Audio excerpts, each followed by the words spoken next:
اپنے اپنے وقت میں کیا کمال کیا ہے. میں اور آپ بھی مسلمان بنے بیٹھے ہیں بھائی، اس سے بڑے ہم لوگ ٹھیکیدار بنے بیٹھے ہیں.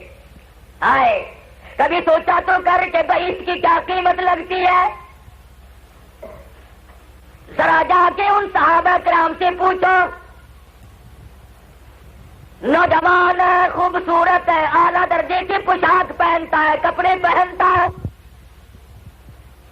نوجوان ہے، خوبصورت ہے، اعلیٰ درجے کی پوشاک پہنتا ہے، کپڑے پہنتا ہے. مسلمان بن گیا، سرکار مدینہ صلی اللہ علیہ وسلم کی غلامی قبول کر لی. پتہ چل گیا دوسرے بھائی کو میرا چھوٹا بھائی مسلمان بن گیا ہے.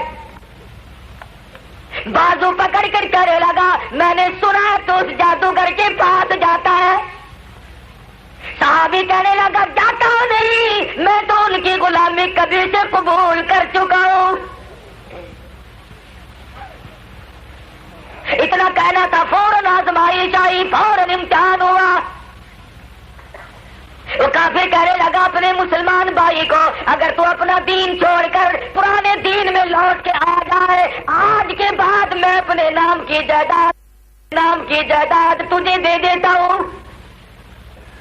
صحابی کہنے لگا اگر تو کلمہ پڑھ لے مسلمان بن جائے، زمانے جاہلیت کو چھوڑ دے، کفر کو ترک کر کے میرے آقا کی غلامی قبول کر لے، آج کے بعد میرے نام کی جائیداد تیری.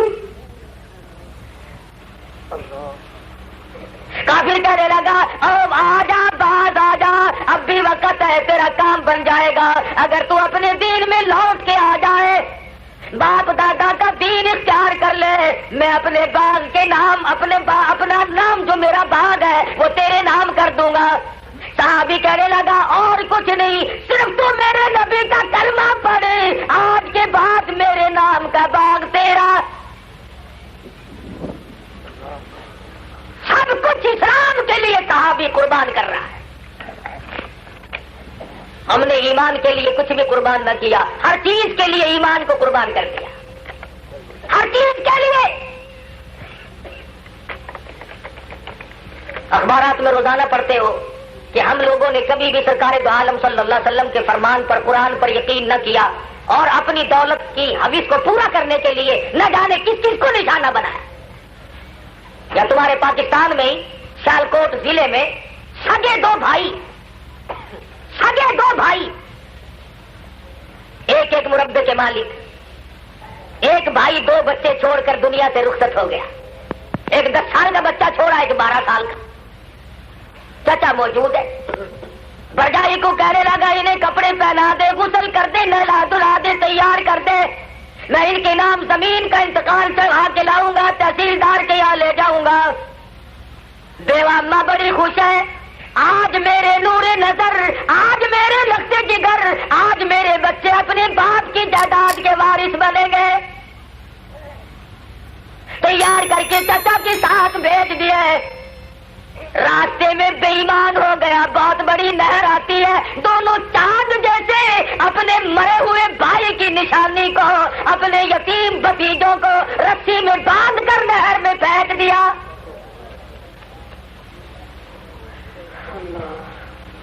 میرے بچے 2 مربوں کے مالک بن جائیں گے. بھائی کا نام و نشان مٹا کے بڑا خوش ہو رہا ہے. خدا کی شان، بچے ہوتا زن ہو رہے تھے، اوپر نیچے آ رہے تھے، بیلدار کی نظر پڑی، اس نے دوپٹہ پھینک دیا، ایک بچے نے پکڑ لیا، باہر نکل آئے. حیران تھے لوگ کہ یہ عجیب و غریب صورت، یہ اتنے حسین و جمیل بچے ایک رسی میں بندھے ہوئے ہیں، تمہیں نہر میں ڈالا کس نے، تم کیسے گر گئے؟ یہ 3 بچے رو کے کہنے لگے سدا چچا ہمارا ڈھکا دے کے چلا گیا.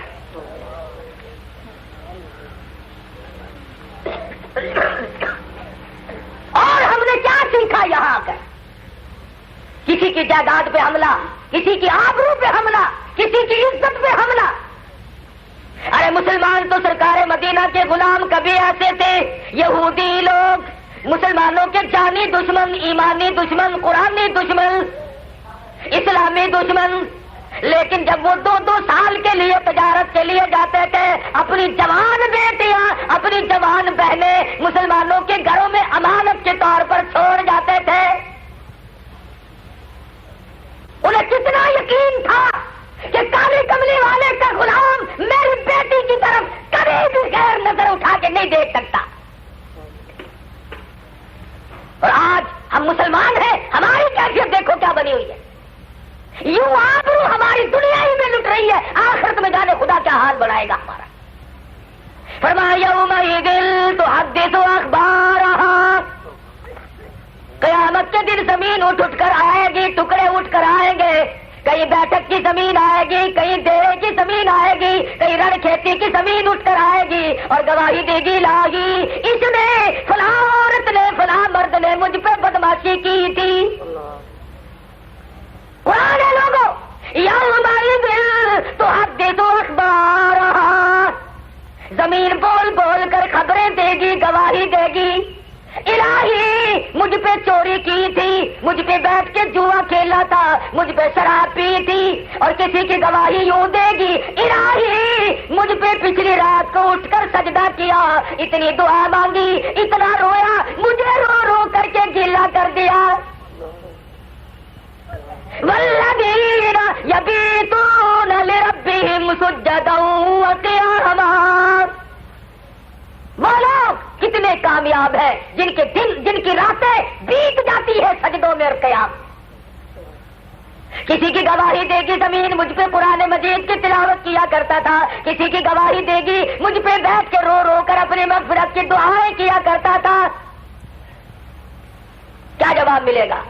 اور اس کے علاوہ اور دیکھو لوگوں, قرآن کریم ہے, یہ کسی فرقے کا مسئلہ نہیں, کسی آدمی کا مسئلہ نہیں, کسی جماعت کا مسئلہ نہیں. فرمایا وَأُرِضُوا عَلَىٰ رَبِّكَ صَفًّا, اللہ کی عدالت میں میدان حشر میں صفیں بنی کھڑی ہے لوگوں کی, زانی خود بخود زانیوں کی صف میں کھڑا ہو جائے گا. اس دن عیب کھل جائیں گے, بھتیجے بھی, بھانجے بھی, بیٹے بھی, بیٹیاں بھی, نواسے بھی, تمام رشتے دار دیکھیں گے. ہم تو بڑا شریف آدمی سمجھتے تھے, او میرے ابا, او میرے دادا, او میرے پردادا, او میری امی, اے میری خالہ, اے میری پھوپھی, ہم تو نیک سمجھتے رہے. آج زانیوں کی, بدماشوں کی صف میں کیوں کھڑے ہو؟ آواز آئے گی وَامْتَازُوا الْيَوْمَ أَيُّهَا الْمُجْرِمُونَ, اور مجرموں الگ ہو جاؤ میرے نیک بندوں سے. لِيَمِيزَ اللَّهُ الْخَبِيثَ مِنَ الطَّيِّبِ, نیک و بد میں امتیاز کر دیا جائے گا. نمازیوں کی صفیں الگ ہے, شرابیوں کی الگ ہے, ڈاکوؤں کی الگ ہے, قاتلوں کی الگ ہے. کون اس وقت کسی کے کام آئے؟ اور خود کہیں گے وَوُضِعَ الْكِتَابُ فَتَرَى الْمُجْرِمِينَ مُشْفِقِينَ مِمَّا فِيهِ وَيَقُولُونَ يَا وَيْلَتَنَا مَا لِهَذَا الْكِتَابِ.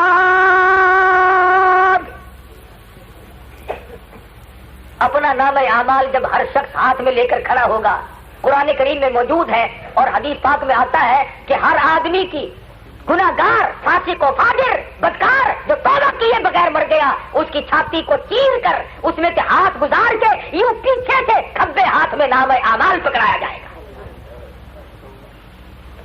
پہچان ہو گئی, نیک آدمیوں کا اعمال نامہ سجے ہاتھ میں اور برے آدمیوں کا اعمال نامہ کھبے ہاتھ میں, اور حالت یہ کہ سینہ چیرا ہوا ہے. کیوں؟ وَأَمَّا مَنْ أُوتِيَ كِتَابَهُ وَرَاءَ ظَهْرِهِ فَسَوْفَ يَدْعُو ثُبُورًا وَيَصْلَىٰ سَعِيرًا. اور حکم ہوگا اقرا کتاب, پڑھ اپنی کتاب, ساری زندگی کی تیری کرتوت اس میں موجود ہے. ساری عمر کے دفتر کھلے ہوئے رکھے ہیں. اور حدیث میں آتا ہے جیسا کہ اپنی زبان سے لکھے ہوئے لفظوں کو پڑھے گا, ساری زندگی کے ریکارڈ کو پڑھے گا, ایک فلم ایسی بھی آنکھوں کے سامنے چلے گی کہ خود اپنی آنکھوں سے دیکھے گا میں کسی کو قتل کر رہا ہوں, خود اپنی آنکھوں سے دیکھے گا میں زنا کر رہا ہوں, خود اپنی آنکھ سے دیکھے گا میں شراب پی رہا ہوں, خود اپنی آنکھ سے دیکھے گا میں جوا کھیل رہا ہوں. گویا کہ 2 رپورٹیں تیری تیار ہو رہی ہے. ایک تیری زبان سے نکلے ہوئے الفاظ کی جیسا بھی یہ ٹیپ بھر رہی ہے، اور ایک وہ مستقل فلم تو اگر یوں ہاتھ کرتا ہے وہ بھی اللہ کے یہاں تیار ہے. اگر تیرے ہاتھ میں قرآن ہے تلاوت کے لیے وہ بھی ہاتھ آنکھوں سے دیکھے گا، اور اگر تیرے ہاتھ میں کسی کی بیٹی کا ہاتھ ہے تو وہ بھی آنکھوں سے دیکھے گا. امام الانبیاء محبوب کبریا حضرت محمد مصطفیٰ صلی اللہ علیہ وسلم نے ارشاد فرمایا والذی نفسی بیدی محمدا، مجھے قسم ہے اس ذات اقدس کی جس کے قبضے میں میری جان ہے، جو کسی کی بیٹی کی آبرو تباہ کرے گا جب تک اس کی بیٹی کی آبرو پہ ڈاکہ نہ پڑ جائے اس کی موت نہ آئے گی. یہ ضروری نہیں کہ ہمیں پتہ لگے. فرمایا جو کسی کی بہن کی آبرو خراب کرے گا جب تک اس کی بہن کی آبرو برباد نہ ہو جائے موت نہیں آئے گی. جو کسی کی گھر والی کی آبرو پہ ڈاکہ ڈالے گا جب تک اس کی گھر والی کی عزت پہ ڈاکہ نہ پڑ جائے، میرے آقا نے فرمایا مجھے قسم ہے اس ذات کی جس کے قبضے میں میری جان ہے، جب تک کسی کا ڈاکہ نہ پڑ جائے موت نہ آئے گی. آج تمہیں یقین نہیں نبی کے فرمان پہ. ہاں جتنا یقین مکے کے کافر کو تھا اگر اتنا بھی یقین ہو جائے پھر بھی کام چلتا ہے. کلمہ ہم پڑھتے ہیں، عاشق ہم بنتے ہیں، سرکار مدینہ کے امتی ہم بنتے ہیں، لیکن اللہ اللہ کون نوجوان ہے ہم میں سے جو سرکار مدینہ کی صورت سے پیار کرتا ہو اور اس کے دل میں یہ جذبات ہو میدان حشر میں جب میں اپنے آقا کے حضور میں جاؤں گا کہیں مجھے میرے آقا دھتکار نہ دے. اور مسلمان کبھی تو سوچا ہوتا امتی سرکار مدینہ کا شکل یہودیوں کی، امتی کالے کملے والے کا لباس عیسائیوں کے، کلمہ سرکار مدینہ کا پڑھتا ہے، عقیدے ہندوؤں والے لیے پھرتا ہے. کیوں کر گزارا؟ رہا مسئلہ یہ میں اور آپ یہ جو کہتے ہیں کہ صاحب ہمیں کیا ضرورت پڑی ہے عمل کی اور ہمیں کیا ضرورت پڑی ہے کچھ کارنامے کرنے کی، وہ تو صحیح ہے. ارے اگر آج سرکار مدینہ صلی اللہ علیہ وسلم کی رحمت کی دعا کا صدقہ نہ ہوتا خدا کی قسم ہم سور بن گئے ہوتے، ہم کتے بن گئے ہوتے. ہاں پہلی امتوں کے لوگوں نے ادھر گناہ کیا نہیں ادھر شکل تبدیل ہوئی نہیں. قرآن گواہ ہے. شام کو سوئے آدمی وَلَقَدْ عَلِمْتُمُ الَّذِينَ اعْتَدَوْا مِنكُمْ فِي السَّبْتِ فَقُلْنَا لَهُمْ كُونُوا قِرَدَةً خَاسِئِينَ. شام کو سوئے آدمی تھے، صبح اٹھے مرد بھی عورتیں بھی سارے بندر بن گئے. سرکار مدینہ نے رو رو کے دعائیں مانگی، رو رو کے دعائیں مانگی، میرے اللہ میرا نام لیوا ہو شکل گدڑ کی بنے میں کیسے گوارا کروں. سرکار مدینہ صلی اللہ تعالی علیہ وسلم تشریف لائے. فرمایا بیٹی فاطمہ پانی لے آؤ. سمجھی میرے ابا پانی پیئیں گے، پانی لا کر کے پیش کر دیا. حالت یہ بنی سرکار مدینہ صلی اللہ علیہ وسلم نے اپنا سر مبارک جھکا دیا اور برو فرمانے لگے بیٹی اس میرے سر کو دھو ڈالو، کسی نے میرے سر پہ گندگی پھینک دی. کون ایسا ظالم تھا، کون ایسا شقی القلب تھا جس نے اتنی بڑی حرکت کی؟ ارے وہ چہرہ، وہ شکل جس کی قرآن کریم میں خود خالق کائنات نے قسمیں کھائی ہو، اس چہرے پہ گند پھینکنے والے لوگ ہیں کون؟ اور پھر آپ تو کسی کو گالی نہیں دیتے، کسی کو تکلیف نہیں پہنچاتے، کسی کو پریشان کبھی نہیں کیا، کبھی کسی سے بدلہ نہیں لیا. ایسا کیوں کرتے ہیں لوگ؟ سرکار مدینہ صلی اللہ علیہ وسلم فرمانے لگے بیٹی بات اصل میں یہ ہے کہ تیرا ابا لوگوں کو خدا کا قرآن سناتا ہے.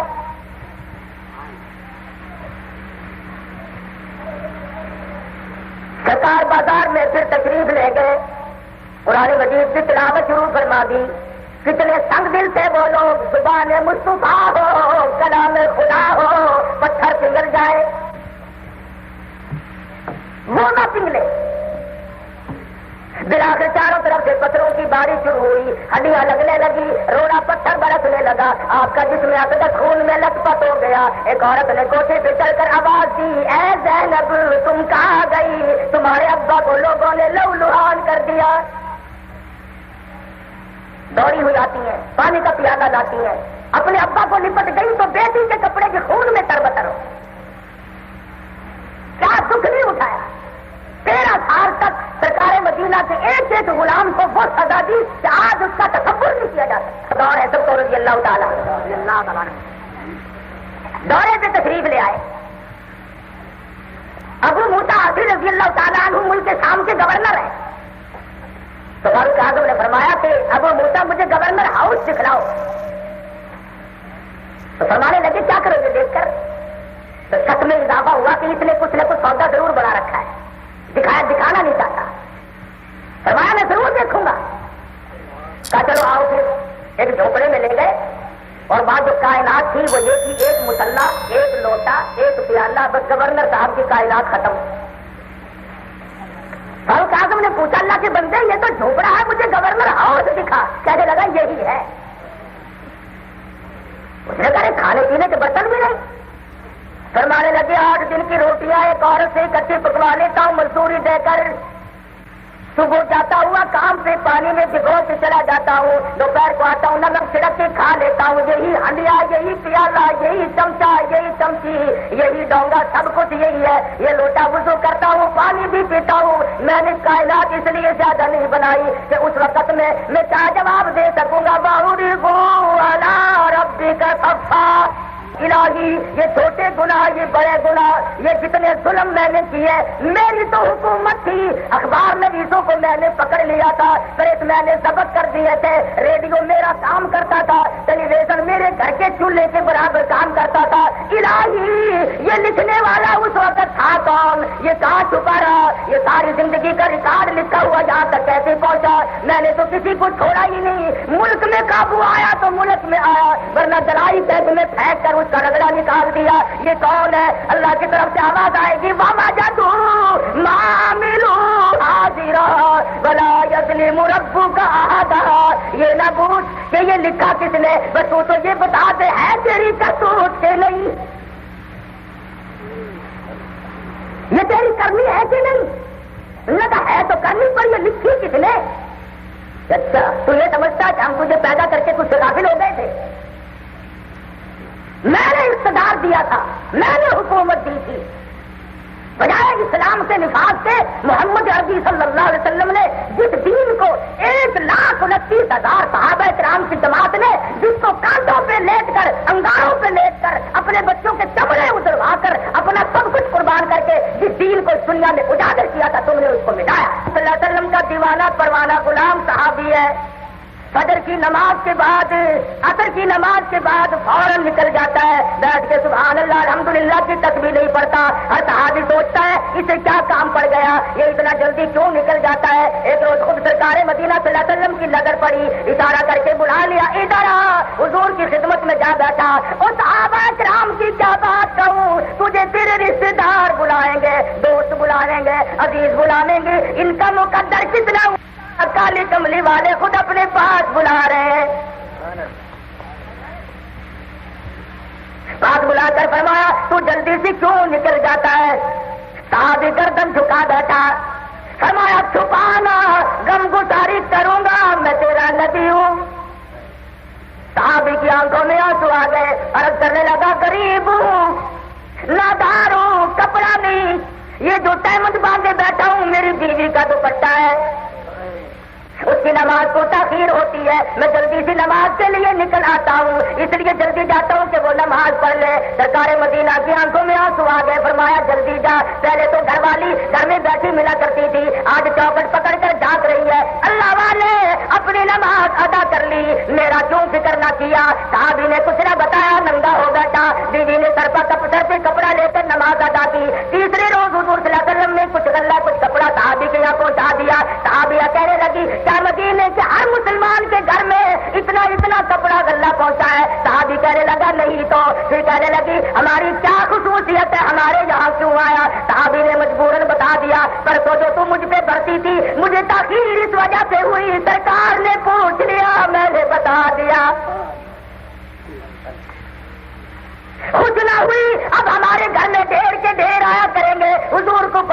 گیا ہے. علماء کرام لکھتے ہیں بے ہوش ہو گئی, زمین پہ گر پڑی اور تڑپنے لگی اور کہتی تھی قالت یا لیتنی مت قبل هذا وکنت نسیا منسیا. کاش میں مر گئی ہوتی, میرا دنیا میں نام و نشان نہ ہوتا, مجھے کوئی جانتا پہچانتا نہ ہوتا. اے میری غربت, اے میرے دکھوں, مجھ سے گزر کر تم میرے آقا تک پہنچے, انہیں بھی تکلیف ہوئی. ایسی حالت میں صحابہ کرام نے دین سے وفاداری کی. ارے ہم بھی انہیں کے غلام ہیں. اللہ تعالیٰ نے انہیں انکار فرما دیا, ہم تیری لڑکیوں سے شادیاں بھی نہیں کرتے. اس کے بعد کہا چلو یہ نہیں مانیں گے, بڑے گرما گرم مسلمان ہیں, ان کو میدان میں لے چلو. صحابہ کو وہاں لے جایا گیا اور ایک گرما گرم دیگ پکنی رکھ دی, کھولنے لگی. ایک مسلمان صحابی کو پکڑ کر پکتی ہوئی دیگ میں ڈال دیا. ابن اضافہ کہتے ہیں صحابی کی کھال جل گئی, ہڈیاں جل کر کے راکھ ہو گئی, پر جب تک دم میں دم رہا دیگ میں سے برابر کلمے کی آواز آتی رہی. اور جو دو باہر مسلمان بچے وہ گھبرائے نہیں, ہائے ہائے ہائے ہائے اب ہمارا نمبر بھی آئے گا, اب ہم بھی مر جائیں گے. ابن اضافہ فرماتے ہیں ہم ایک دوسرے کو دیکھ کر مسکرانے لگے. جو شہادت میدان جہاد میں نہ ملی, اللہ نے اس کا انتظام یہاں پہ کر دیا ہے. اب ایک دوسرے کی طرف مت دیکھنا, انشاءاللہ حوض کوثر پہ کل ملاقات ہوگی. صحابہ کرام نے اور خود سرکار دو عالم صلی اللہ علیہ وسلم نے اس اسلام کے لیے کوئی ایک دن قربانی نہیں دی. حضرت جابر فرماتے رضی اللہ تعالیٰ عنہ اپنے شاگردوں کو سنانے لگے, فرما رہے تھے ایک جہاد فی سبیل اللہ کرتے ہوئے ایک جنگ میں مسلسل 2 مہینے تک صبح شام رات کی 24 گھنٹے کے اندر جہاد بھی کرنا, جنگ بھی لڑنا, اللہ اللہ بھی کرنی, اور ریشن صرف ایک کھجور کا دانہ ملا کرتا تھا. 24 گھنٹے میں ایک کھجور کا دانہ. شاگرد نے رو کے پوچھ لیا حضرت گزارا کیسے کرتے تھے؟ فرمانے لگے ارے اس ایک کھجور کے دانے کی بھی تب قدر ہوئی جب وہ بھی نہ ملی. پھر ہرے پتے چبا چبا کر کے ہم نے گزارا کیا. اس کے بعد جب موسم خزاں آ گئی, ہرے پتے بھی نہ ملے, خشک پتے پانی میں بھگو بھگو کر کے چبائے اور اللہ کے دین کو باقی رکھا. آج ہم مسلمان کیوں اپنے آپ کو پریشان کریں کہ خدائی نظام اور نظام مصطفیٰ صلی اللہ علیہ وسلم کس طرح سے پیچھے رہ جائے گا؟ ہم تو ان بزرگوں کے غلام ہیں کہ وہاں قلت و کثرت کا مسئلہ ہی نہیں تھا. خواجہ معین الدین چشتی اجمیری سفر قید رحمۃ اللہ علیہ راجستھان کے ٹبے پہ آ کر بیٹھے تو اکیلے تھے. جب جنازہ اٹھا تو 90 لاکھ کافر مسلمان بن کے کلمہ پڑھ رہا. ہم تو ان کے غلام ہیں. امام ابو حنیفہ رحمہ اللہ کا جنازہ اٹھا تو 20,000 یہودی جنازے کو دیکھ کر کلمہ پڑھ کے مسلمان ہو گیا. جو حشر قیامت میں بڑے سے بڑے ظالم کا ہوگا وہی اس کے ساتھی کا بھی ہوگا. کیا والو, میں تو تمہیں یہ کہنے آیا ہوں, حمر نہ بنو, عبید اللہ بن زیاد نہ بنو, بلکہ حضرت حمر بنو. جنگ گرم تھی, تلواریں چل رہی تھی, جو سر جھکائے ہوئے کچھ سوچ رہے تھے, گھوڑے تو سوار تھے. کسی نے پوچھا اور کیا سوچ رہے ہو؟ فرمانے لگے جنت اور دوزخ کا انتخاب کر رہا ہوں, ایک کا انتخاب کر رہا ہوں. انہوں نے کہا کر لیا کہ ہاں کر لیا. بس ایڑ لگائی اور حسینی لشکر میں آئے اور کچھ دیر کے بعد شہید ہو گئے. یہ کوئی بات نہیں, حکومت اس کی بھی بڑی اونچی تھی, ایک نہ مانی. فاطمہ الزہرا کا لگتے جگر گوشہ رسول حضرت بطول کا فرزند ارجمن میدان کربلا میں کھڑا ہو کر خطبہ دیتا ہے, او لوگوں, کیا اس زمین پہ آسمان کے نیچے میرے سوا کسی نبی کا کوئی نواسا موجود ہے؟ لوگوں نے کہا نہیں. کیا تم نے مجھے کبھی جھوٹ بولتے دیکھا؟ کہنے لگے نہیں. میں نے کبھی نماز ترک کی؟ لوگوں نے کہا نہیں. کبھی کسی پہ ظلم تو نہیں کیا؟ کہنے لگے نہیں. پھر کیا وجہ ہے؟ میرے باپ نے تم پہ ظلم نہیں کیا, میری اماں نے تمہارا چرایا کچھ نہیں, اور میرے نانا کا کلمہ پڑھنے والوں تم میرے نانا کو کیا منہ دکھاؤ گے؟ میرے خون کے پیاسے کیوں بن گئے؟ انہوں نے صاف کہا کہ تیرے خون میں ہاتھ رنگنے کے بعد ہمیں دولت ملتی ہے, ہمیں حکومت ملتی ہے, اس لیے ورنہ جانتے ہم بہت کچھ ہے کہ تم ہو کون, ہمیں اچھی طرح سے پتا ہے. میرا ایمان ہے حسینی خطبہ اگر پہاڑوں کو دیا جاتا تو وہ ریزہ ریزہ ہو جاتا, لیکن وہ دولت کے اندھے, وہ اقتدار کے نشے میں جو چور چور تھے, خدا کی قسم فاطمہ الزہرا کے لفظ جگر سے نکلے ہوئے الفاظ تو کوئی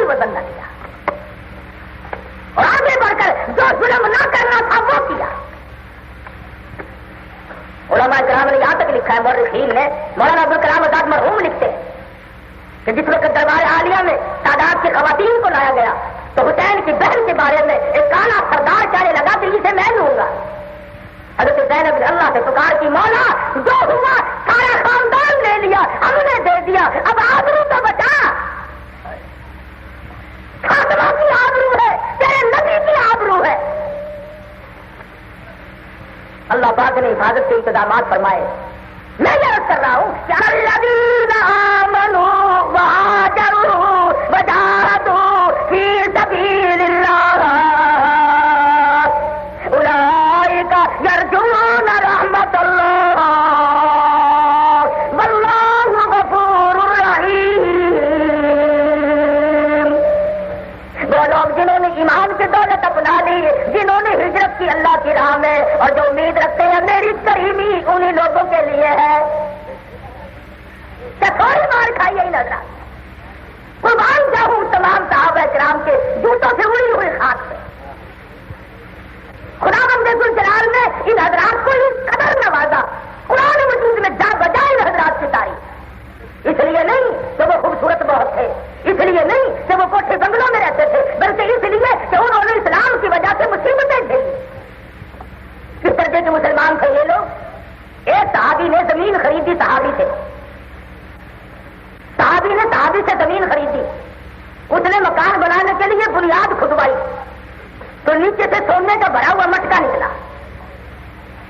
وہ سچے غلام تھے, نبی کے پروانے تھے, قرآن مجید کے ایک ایک لفظ پر ان لوگوں کا یقین و ایمان تھا.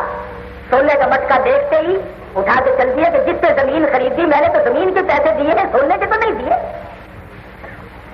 یہ ہمارا زمانہ ہوتا نا, ہم تو مستری مزدوروں کو بھی بتا دیتے جاؤ جاؤ دیوار نہیں آتا کام کریں گے, میں کوئی لاہور کام پہ گا فکر کرے تو. لیکن وہ صحابی ہے, سر پہ مٹکا اٹھایا سونے کا بڑا ہوا, جا کے اس صحابی کو کہنے لگا اللہ والے میں نے زمین خرید دی ہے, زمین کے پیسے دیے ہیں, اس لیے سونے کے نہیں دیے.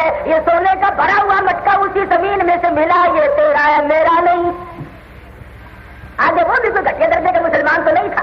اور کہنے لگا میرے باپ نے مجھے نہیں بتایا, میرے دادا نے مجھے نہیں بتایا, میں نے دفن نہیں کیا, اس لیے میرا نہیں تیرا ہے. صحابہ آپس میں لڑ رہے ہیں.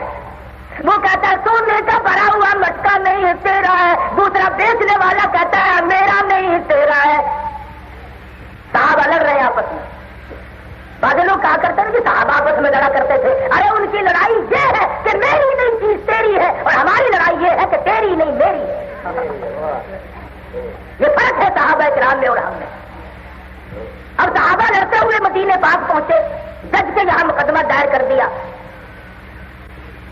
کہ جو سونے کا بھرا ہوا مٹکا ہے اور اس پہ جھگڑا ہے, دونوں کو بلوانا نہیں ہے. لگا نہیں, اگر کوئی پیپلز پارٹی کا جج ہوتا تو یہ کہتا ہے جب دو یہاں جانے تو ساری کوٹھی چپڑا دو.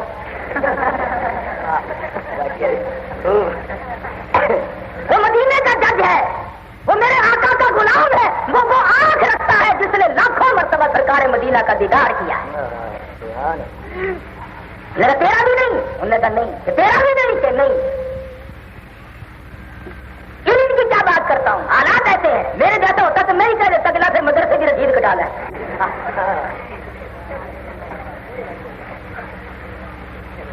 سونے کا بھرا ہوا مٹکا ہے, مذاق نہیں. مدینے کا جج بیٹھا ہے, فیصلہ کرتا ہے بتاؤ تمہارے پاس اولاد کیا ہے. ایک صحابی بیچنے والا کہنے لگا لڑکی ہے, جس نے زمین خریدی تھی وہ کہنے لگا لڑکا ہے. مدینے کا جج کہنے لگا نہ تجھے دو نہ اسے دو, نہ تم لیتے ہو, جاؤ اس کی لڑکی تیرا لڑکا, اس دونوں لڑکے لڑکی کی شادی کر دو, اور یہ سونے کا بھرا ہوا مٹکا اس جوڑے کے حوالے کر دو. کیا شاندار فیصلہ ہے میرے آقا کے غلام کا. ہم یہ چاہتے ہیں کہ چشتیہ منڈی اور باول نگر میں یہی فیصلے ہوں. یہ نہیں کہ ذرا سا کسی کو کوئی غصے ہوا اس نے جا کر کے فوراً کہہ دیا ہے سچو صاحب کو اور فلانے بلڈنگ تھی فوراً پڑھو جی چل بھائی. ادھر قتل کر کے عدالت تھانے میں گئے, ادھر گھنٹی کھڑکی کون صاحب نے میں جی ونڈا جچو صاحب ساڈا بندہ کچھ نہیں آخنا, وہ بادشاہ مار صاحب ساڈے پھر وقت دے ابھی کوشش میں وایا ہوا بلا اور قتل ملک میں کیوں نہ ہو. گاجر گولے کی طرح 5-6 سال میں آدمی کٹا ہے. کس کے ذمہ ہے یہ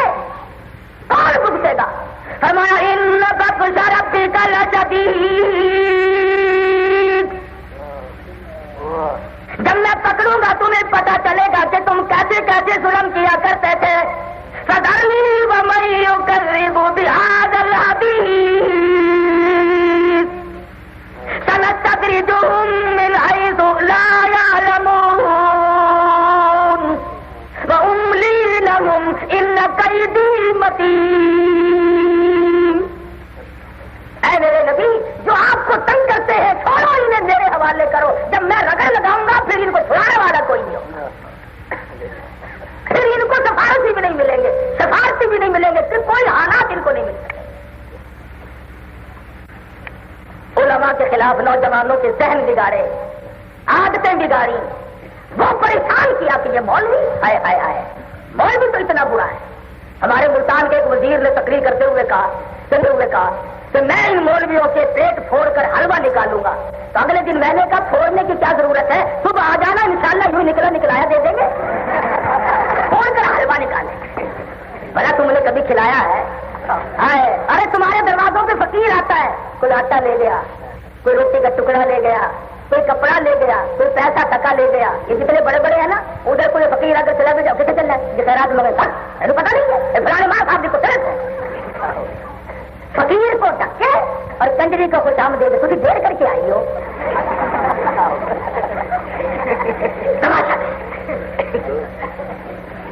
ان کے یہاں ایسی روٹی نہیں, کوئی فقیر کھا کر دعا کہ اللہ تیرا بنا. آخر میں آپ تمام احباب سے گزارش ہے, قاری حنیف صاحب ملتانوی رحمہ اللہ کے تمام بیانات کے لیے ہمارے چینل قیس علی خان کو سبسکرائب کریں اور دینی معلومات, دینی مسائل اور دینی بیانات کو بلغوا انی ولو آیا کے تحت اپنے رشتہ داروں, اپنے خاندانوں, اپنے دوستوں, فیس بک اور واٹس ایپ پر زیادہ سے زیادہ شیئر کریں.